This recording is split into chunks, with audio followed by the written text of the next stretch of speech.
Election 2011 coverage on Manx Radio. Brought to you by PDMS. Well, we head to Onchan to hear from our first election candidate this morning, Zach Hall, representing the Liberal Vannin Party, a new name to Manx politics, 33 years old, a qualified pilot. He joins the party leader, long-serving Onchan member Peter Carron, in a bit of a two-pronged attack, if you like, on the constituency's 3 House of Keys seats. Good morning, Mr Hall. Very good morning. Well, what attracted you then to the Liberal Vannin Party? Well, obviously, over the years, I've watched Peter Carron and his work, and obviously that of the party, and obviously I've come to strongly believe in the core beliefs of the party in a democratically elected parliamentary political system which is independent of the executive and which is open to checks of accountability, transparency, audibility and the provision of a good government system. You sound like Peter Carron there. I mean, the Isle of Man's traditionally a conservative nation. Your party's a party of change. How sharp do you think the appetite locally is for change? Well, I think that it is there, and I think that it needs to be. I think there is a pressing need to give a greater role to the responsibility and the responsibility of an opposition. I think the very presence of an opposition, or as I would prefer to call it, a government in waiting, it is a very much without which politics simply seizes, government administrations take over. Do you agree with all the Liberal Vannin ideals then?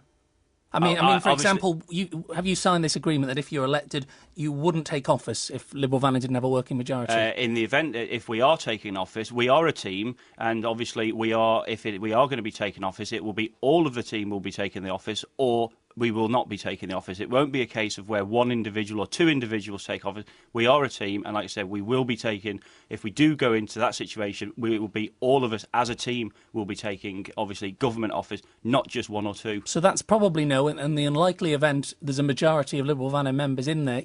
How much can you achieve from the outside then? Well, absolutely. I mean, like I said, this is where we need to get that if in the sense of an opposition or a government in waiting, you literally, you cannot have a situation where obviously the responsibility and role of that opposition is to scrutinise, it is to the proposals and the policies and actions of the government, so that the ultimate decisions that are taken best serve the people. Whereas at the moment that is not the case.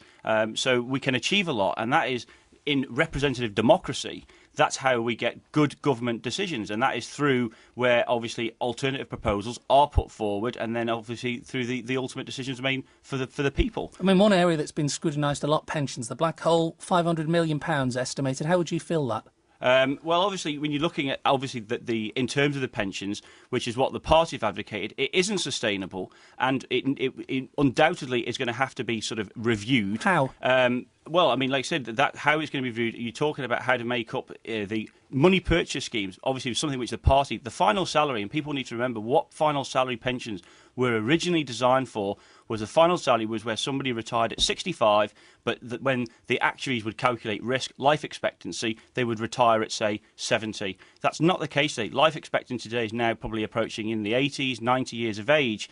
So obviously the final salary schemes, it isn't sustainable. Therefore, the money purchase schemes has to be the way forward to be sustainable, so that obviously for the greater good of obviously all of the people. And that's what people. That was the whole idea of final salary pensions. And now we're in the situation which is not that case. So which is why a lot of pension obviously providers, why they did go, obviously why they went bust, is simply because the final salary in today's world is very difficult for anybody, and that includes the government, to be obviously sustainable. But how would Liberal Vannin tackle that issue? How would it tackle that problem? Well, we would advocate that it goes to which is what we always have done, that it goes to a money purchase scheme for obviously the new entrants. That is how you tackle it. Obviously, that hasn't been the case. It has been maintained as a final salary pension, and that's obviously what the Liberal Vannin Party, as what we would advocate. And obviously, like myself, as part of that team. Peter Carron says there aren't enough young people entering the world of politics. You will add a young perspective to the party's outlook and communications. In what way?